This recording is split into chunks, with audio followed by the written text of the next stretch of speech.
सभी को नमस्कार। मैं रमन शर्मा आप सभी का अपने YouTube चैनल पर स्वागत करता हूं। अगर आप इस चैनल पर नए हैं तो चैनल को सब्सक्राइब करें, वीडियोस को लाइक, कमेंट और शेयर करें। हमारा उद्देश्य समाज के उन नौजवान साथियों को मुफ्त शिक्षा उपलब्ध करवाना है जो आर्थिक तंगी या अन्य किसी पारिवारिक समस्या के कारण कोचिंग नहीं ले पा रहे हैं। आज हम बायोलॉजी के अंतर्गत प्रजनन तंत्र यानी रिप्रोडक्टिव सिस्टम के बारे में पढ़ेंगे। यह टॉपिक मोस्ट इम्पोर्टेंट टॉपिक है। काफ़ी बार एग्जाम से इस टॉपिक से क्वेश्चन पूछे गए हैं और आगे भी पूछे जाएंगे, तो समय को ज़्यादा खराब न करते हुए आगे बढ़ते हैं। सबसे पहले बात करें तो मानव एक लिंगी प्राणी है। क्वेश्चन पूछा जाएगा कि मानव कैसा प्राणी है, तो मानव एक लिंगी प्राणी है, यानी नर और मादा अलग अलग जीवों में पाए जाते हैं, यानी एक मेल होगा और एक फीमेल होगा। नेक्स्ट बात करते हैं, जो जीव केवल शुक्राणु यानी स्पर्म उत्पन्न करते हैं उन्हें क्या कहा जाता है? उन्हें नर या मेल कहा जाता है। आगे बढ़ते हैं। अब बात करेंगे, जो जीव केवल अंडाणु या ओवम उत्पन्न करते हैं उन्हें मादा या फीमेल कहा जाता है। जो मेल होते हैं वो स्पर्म यानी शुक्राणु रिप्रोड्यूस करते हैं और जो फीमेल होती हैं वे ओवम यानी अंडाणु उत्पन्न करती हैं। नेक्स्ट, मानव में अंडे का निषेचन कहाँ पर होता है? तो अंडे का निषेचन फैलोपियन ट्यूब के अंदर होता है। काफ़ी बार एग्जाम्स में ये क्वेश्चन पूछा गया है। अगर आप प्रैक्टिस सेट से क्वेश्चन पेपर सोल्व करते हो तो उसमें भी आपने काफ़ी बार इस क्वेश्चन को देखा होगा। तो मानव में अंडे का निषेचन फैलोपियन ट्यूब के अंदर होता है। नेक्स्ट, निषेचित अंडाणु को युग्मजन या जाइगोट कहा जाता है। निषेचित अंडाणु क्या होता है इसके बारे में बात करते हैं। जब स्पर्म और ओवम आपस में मिलते हैं तो एक संरचना का निर्माण करते हैं जिसे जाइगोट कहा जाता है। तो निषेचित अंडाणु को क्या कहा जाता है? जाइगोट कहा जाता है। नेक्स्ट क्वेश्चन, मानव में भ्रूणीय विकास कहाँ पर होता है? तो भ्रूणीय विकास गर्भाशय यानी यूट्रस में होता है। नेक्स्ट क्वेश्चन, मानव जरायुज यानी विविपोरस होते हैं। विविपोरस कौन होते हैं? जो सीधे शिशु यानी बच्चे को जन्म देते हैं, यानी अंडे नहीं देते बल्कि सीधे बच्चे को पैदा करते हैं, उन्हें जरायुज या विविपोरस कहते हैं। तो इस हिसाब से मानव जरायुज यानी विविपोरस हुए। नेक्स्ट क्वेश्चंस की तरफ बढ़ते हैं। अब बात करेंगे पुबर्टी के बारे में, जिसे यौवनारंभ भी कहा जाता है। बात करते हैं, मनुष्य के जीवन काल में वह समय जब मानव में जनन क्षमता आरंभ होती है उसे पुबर्टी कहते हैं। यानी जिस उम्र में मानव नई जनरेशन को पैदा करने के लिए तैयार हो जाता है उसे पुबर्टी कहते हैं। जनन की क्षमता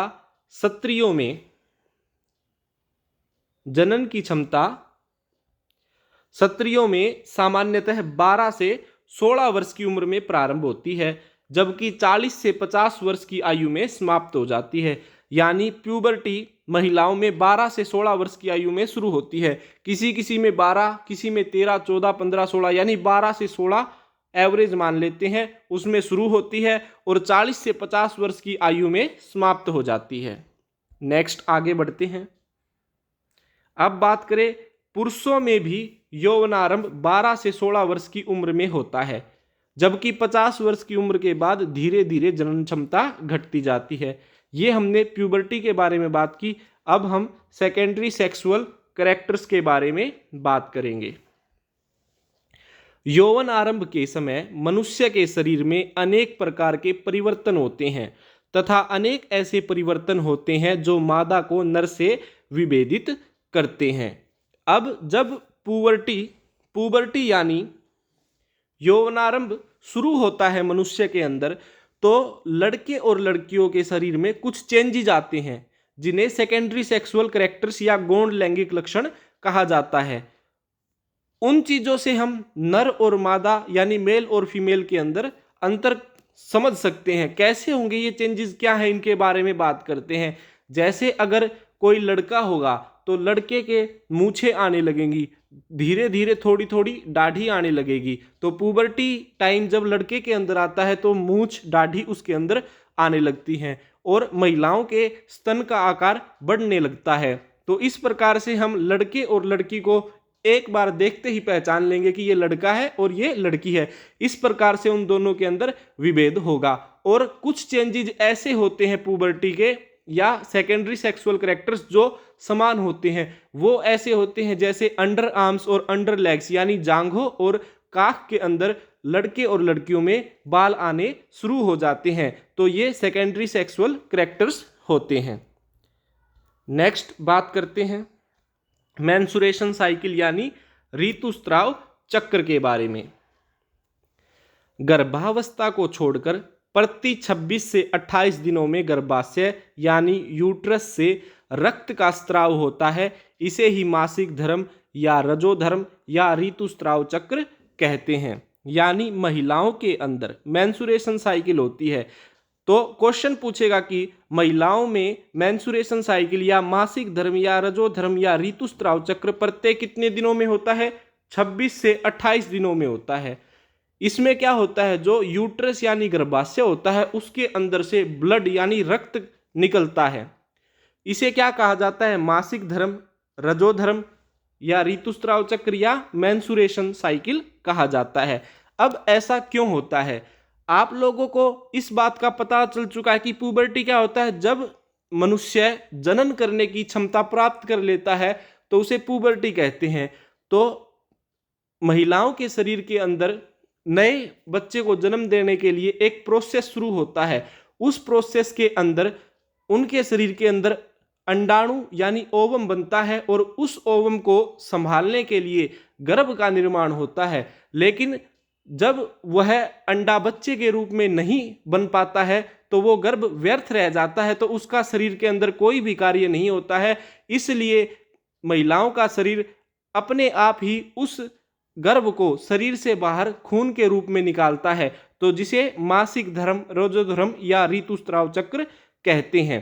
तो यह प्रत्येक 26 से 28 दिनों के अंतराल पर महिलाओं में होता है। लेकिन जब महिला गर्भवती होती है उस समय पर यह ऋतुस्राव नहीं होता, क्योंकि उस समय तो गर्भाशय के अंदर बच्चा पल रहा है, तो उस समय महिलाओं को उस गर्भाशय की जरूरत होती है, इसलिए उस समय पर मेंस्ट्रुएशन साइकिल नहीं होती है। नेक्स्ट बात करते हैं, ऋतुस्राव के प्रारंभ होने के 14 दिन बाद अंडोत्सर्ग या ओवेल्यूशन होता है। तो क्वेश्चन पूछेगा कि ऋतुस्राव के कितने दिन बाद अंडोत्सर्ग या ओवुलेशन होता है, यानी 14 दिन बाद होता है। नेक्स्ट बात करते हैं, अंडोत्सर्ग दोनों अंडाशयों यानी ओवेरी से बारी बारी होता है। महिलाओं के अंदर 2 ओवेरी पाई जाती हैं जिनके अंदर अंडा बनता है। तो अंडोत्सर्ग एक बार एक ओवेरी से होगा, फिर अगली बार दूसरी से, फिर पहले वाली से, फिर दूसरी से, यानी बारी बारी उनका नंबर आता रहता है। नेक्स्ट आगे बढ़ते हैं, लड़कियों में मासिक चक्र का प्रथम बार प्रारंभ 12 से 13 वर्ष की उम्र में होता है, जिसे मेनार्की कहते हैं। तो मेनार्की क्या होता है? मेनार्की होता है जब लड़की के अंदर पहली बार मेंस्ट्रुएशन साइकिल की शुरुआत होती है, तो उसे मेनार्की कहते हैं। तो महिलाओं में मासिक चक्र का प्रथम बार प्रारंभ कब होता है? 12 से 13 वर्ष की आयु में होता है। काफी बार एग्जाम्स में क्वेश्चन पूछा गया है। नेक्स्ट क्वेश्चन की बात करते हैं, स्त्रियों में 40 से 50 वर्ष की उम्र के पश्चात ऋतुस्राव नहीं होता है, इसे रजोनिवृत्ति या मीनोपोज कहते हैं। तो क्वेश्चन पूछेगा कि महिलाओं में किस उम्र में ऋतुस्राव या मेंस्ट्रुएशन साइकिल होना बंद हो जाता है? तो 40 से 50 वर्ष की उम्र में हो जाता है, और इसे क्या कहा जाता है? इसे मीनोपोज यानी रजोनिवृत्ति कहते हैं। ये हमने मेंस्ट्रुएशन साइकिल से संबंधित महत्वपूर्ण प्रश्नों पर चर्चा की। अब हम प्रजनन से संबंधित महत्वपूर्ण तथ्यों पर चर्चा करेंगे। तो सबसे पहले बात करें, मानव में प्रजनन की 3 अवस्थाएं होती है। तो सीधा सीधा पहला क्वेश्चन बनता है कि मानव में प्रजनन की कितनी अवस्थाएं होती है? 3 अवस्थाएं होती है। पहली अवस्था है युग्मक जनन यानी गैमेटोजेनेसिस, दूसरी है निषेचन यानी फर्टिलाइजेशन। तीसरी है भ्रूणीय विकास यानी एम्ब्रियोनिक डेवलपमेंट। नेक्स्ट क्वेश्चन की बात करें, भ्रूण में 7वें से 9वें सप्ताह के मध्य तक हाथ, पैर, श्वसन तंत्र, तंत्रिका तंत्र एवं पाचन तंत्र बन जाते हैं। तो क्वेश्चन पूछेगा कि भ्रूण में हाथ, पैर, श्वसन तंत्र, तंत्रिका तंत्र एवं पाचन तंत्र कब बनते हैं? तो 7वें से 9वें सप्ताह के बीच में बनते हैं। नेक्स्ट क्वेश्चन की तरफ बढ़ते हैं। तीसरे माह में भ्रूण में कंकाल तंत्र बन जाता है। तो क्वेश्चन पूछेगा कि भ्रूण में किस माह में कंकाल तंत्र का निर्माण होता है? तीसरे माह में होता है। नेक्स्ट क्वेश्चन, चौथे माह में सिर एवं शरीर पर रोए आ जाते हैं। तो क्वेश्चन पूछेगा कि भ्रूण अवस्था में शिशु के शरीर पर, सिर और अन्य शरीर पर रोए कब आते हैं? तो चौथे माह यानी 4th मंथ में आते हैं। नेक्स्ट, 5वें माह में आहार नाल, रुधिर व अस्थि मज्जा बन जाते हैं। क्वेश्चन पूछेगा कि गर्भ के अंदर बच्चे के शरीर में आहार नाल, रुधिर व अस्थि मज्जा जिसे बोन मैरो कहा जाता है कब बनते हैं? 5वें माह यानी 5th मंथ में बनते हैं। नेक्स्ट क्वेश्चन, छठे माह में भ्रूण छोटे शिशु का रूप धारण कर लेता है। तो क्वेश्चन पूछेगा कि भ्रूण अवस्था में छोटे शिशु का रूप कब धारण करता है? तो छठे माह यानी 6th मंथ में करता है। नेक्स्ट क्वेश्चन, 7वें माह तक शिशु के सभी अंग अच्छी तरह कार्य करने लगते हैं। तो क्वेश्चन पूछेगा कि शिशु के सभी अंग अच्छी तरह कार्य किस मंथ या किस माह में करने लगते हैं? 7वें माह में करने लगते हैं। नेक्स्ट क्वेश्चन की बात करें, 8वें माह में गर्भस्थ शिशु में वसा यानी फैट का जमाव होने लगता है। क्वेश्चन पूछेगा कि गर्भस्थ शिशु के शरीर में वसा या फैट का जमाव कब होना शुरू होता है? 8वें माह यानी 8th मंथ में होता है। नेक्स्ट क्वेश्चन की तरफ बढ़ते हैं। 9वें माह में शिशु जन्म के लिए तैयार हो जाता है। तो क्वेश्चन पूछेगा कि मानव में शिशु का जन्म किस महीने में होता है? तो 9वें महीने या 9th मंथ में होता है। नेक्स्ट क्वेश्चन की बात करते हैं। भ्रूण का पोषण जरायु, एमनियान एवं अपरा द्वारा होता है। तो क्वेश्चन पूछेगा कि भ्रूण अवस्था में बच्चे का पोषण कौन करता है? जरायु यानी कोरिन, एमनियान एवं अपरा जिसे प्लेसेंटा भी कहते हैं इनके द्वारा होता है। नेक्स्ट, गर्भ की सबसे बाहरी झिल्ली किसे कहा जाता है? जरायु यानी कोरिन को कहते हैं। जरायु से उंगलियों के आकार के अनेक प्रवर्ध निकलते हैं जिन्हें अंकुर या विल्ली कहते हैं। जो हमारी गर्भ की जो सबसे बाहरी झिल्ली होती है जिसे जरायु कहा जाता है, उसके अंदर उंगलियों के आकार की छोटे छोटे संरचनाएं लटकी रहती हैं, उन्हें अंकुर या विल्ली कहते हैं। अंकुर और गर्भाशय कोशिकीय परत के संपर्क क्षेत्र को अपरा यानी प्लेसेंटा कहते हैं। आपको जरायु और प्लेसेंटा के बारे में यहां से क्लियर हो गया होगा। अब बात करते हैं माता और गर्भ के बीच संपर्क अंग का कार्य कौन करता है? नाभि रज्जु करती है जिसे अम्बिलिकल कॉर्ड कहते हैं। नाभि रज्जु या अम्बिलिकल कॉर्ड के बारे में आप सभी जानते हैं। यह एक गर्भनाल के रूप में होती है जो बच्चे की नाभि यानी जिसे देसी भाषा में सुंडी बोल देते हैं, नाभि के अंदर जुड़ा हुआ होता है और एक लंबी नाल होती है जिसे नाभि रज्जु कहते हैं।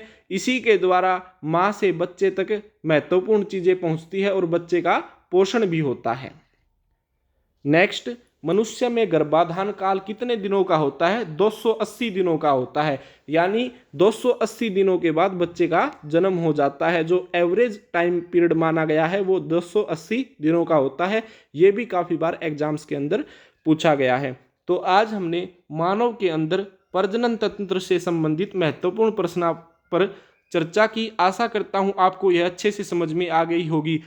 आपको ये लगा होगा कि हमने इसके अंदर मानव के अंदर नर प्रजनन तंत्र और मादा प्रजनन तंत्र के बारे में नहीं पढ़ा। उनको भी हम पढ़ेंगे। उनके लिए आपको अलग से वीडियो प्रोवाइड करवाई जाएगी जिससे आप इन्हें अच्छी तरह से समझ पाए। आशा करता हूं आज हमने जो पढ़ा है वो आपको अच्छे से समझ में आ गया होगा। धन्यवाद। जय हिंद, जय भारत।